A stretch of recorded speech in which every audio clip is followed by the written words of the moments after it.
কই উঠতেছো? আল্লাহ, আমি কেমনে যাবো ওই জায়গায়? দেখি ছেলেটার তো অনেক সাহস, কিভাবে মোট বেয়ে উপরে উঠে যাচ্ছে। ও মাই গড, এটা টিয়া পাখি নিয়ে আইসো?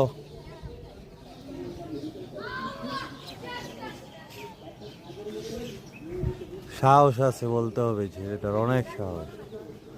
কোথায় উঠে গেছে দেখেন, সেই বিশাল মোটটার উপরে।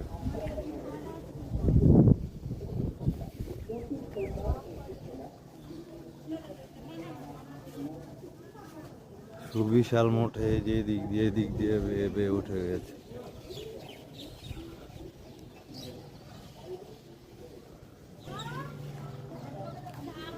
কি সাহস ছেলেটা! কোথায় উঠতেছে আল্লাহ, আমার তো ভয়ই করতেছে।